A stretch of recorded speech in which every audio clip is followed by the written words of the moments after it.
बिस्मिल्लाहिर्रहमानिर्रहीम, अस्सलाम वालेकुम नाजरीन। मैं हूं खिज़र भुट्टा और आप देख रहे हैं मेरा यूट्यूब और फेसबुक चैनल। नाजरीन, वो दिन करीब है जिस दिन का इंतज़ार कर रहे हैं तमाम पाकिस्तानी, तमाम गरीब आवाम जो कि अपना मसीहा समझती है बानी पीटीआई इमरान खान साहब को। उसमें कुछ चंद एक ख़बरें हैं जो कि गर्दिश कर रही हैं, जिसमें सुनने में आ रहा है, जिसमें कल इफ्तार के बाद जो है वो ख़बरें चलना शुरू हुई, जिसमें ये नून लीग की सफ़ों से और नून लीग की सीनियर क़यादत गिला कर रही है, शिकवा कर रही है कि आप जो है मुलाकातें कर रहे हैं कोर कमांडर पेशावर हाउस में, जहां पे वज़ीर आला अली मीन गंडापुर साहब पहुंचे, उसके साथ बैरिस्टर सेफ साहब थे उनके साथ, और दूसरा उनके साथ और भी काबीना के लोग थे जो खैबर पख्तूनख्वा की काबीना है।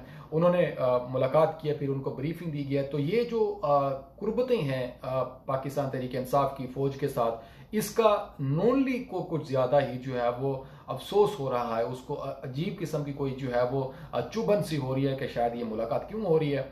और इसके ऊपर जो है वो जाहिर है जवाब दिया बैरिस्टर सेफ। उन्होंने कहा अगर हम अपनी फ़ौज के साथ नहीं बैठेंगे भाई, अगर इनके साथ बैठ के अपने मामलात नहीं हल करेंगे, अगर हम इनके साथ बैठ कर सूबा नहीं चलाएंगे जहाँ पे दहशत गर्दी के आए रोज़ वाक़यात होते हैं, इनके साथ हम ब्रीफिंग नहीं लेंगे, इनके साथ बैठ कर अपना लाहेअमल तैयार नहीं करेंगे, तो फिर हम क्या इंडिया की फ़ौज के साथ जाके बैठें, उससे आप खुश होंगे? तो आपको इतनी चुभन क्यों हो रही है?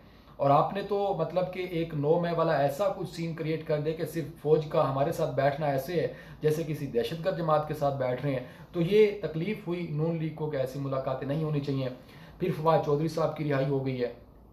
यकीनन उनका ताल्लुक नहीं है पीटीआई से, लेकिन उनकी रिहाई से और फिर उसके बाद जो जजेस के खतूत का सिलसिला चला हुआ है, और उसके बाद फिर जो लाहौर इस्लामाबाद हाई कोर्ट की तरफ से जज की तरफ से जो रिमार्क्स आ रहे हैं खान साहब के हवाले से, वो बड़े पॉजिटिव रिमार्क्स हैं। उसमें बड़े पॉजिटिवली मैसेजेस हैं कि खान साहब जो है अगर साइफर केस में बंद रहते तो भी, अगर साबित हो जाता है कि साइफर गुम हुआ है, तो भी 2 साल से ज़्यादा उनको नहीं रख सकते आप जेल में। और दूसरा, अगर उनको इस चीज़ का राइट है, वो अपनी दरख्वास्त पटिशन दायर करे और फिर इस हवाले से जो है वो अपने सज़ा को ख़त्म करवाने के लिए जो है मज़ीद जितना केस वो लड़ना चाहें लड़ सकते हैं।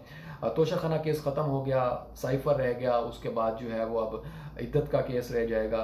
तो ये जो सारा स्नैरियो है, जो कहा जा रहा है कि खान साहब ईद से पहले रिहा हो जाएंगे, नहीं, ईद से पहले तो रिहा नहीं होंगे। हाँ, ईद कौन सी?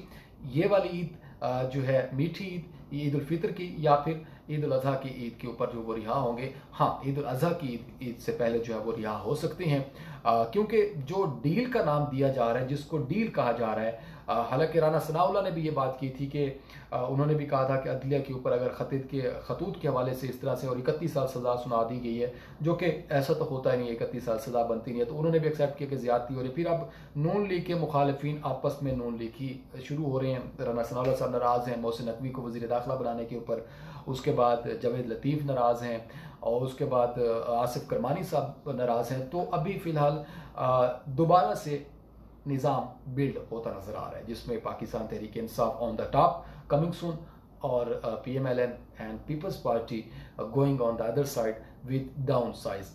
तो इसके हवाले से अभी फ़िलहाल आप देख सकते हैं कि स्नैरियो कैसा बन सकता है और किस तरह से अभी फ़िलहाल पाकिस्तान तहरीक इंसाफ के लिए हालात मज़ीद बेहतर होने जा रहे हैं। इसमें शेख अब्दुल मरवत को हटा देना, उमर नियाज़ी को हटा देना सोशल मीडिया मैनेजमेंट की तरफ से, इसमें बहुत सारे सवालात छुपे हुए हैं। इसमें बहुत सारी ऐसी चीज़ें हैं जिसको देखने के लिए जो है वो हमें डेप्थ तक जाना पड़ेगा कि क्या ऐसा हुआ क्यों है, और इसमें कौन सी ऐसी वजूहात हैं। फिर मरियम साहबा को और कुछ आ नहीं रहा, और वो सिर्फ बात करें कि जी ये धातें जो डोर चल रही हैं पंजाब के अंदर, ये आ रही हैं जी KPK से अंदर, वहाँ से बन के आ रही हैं।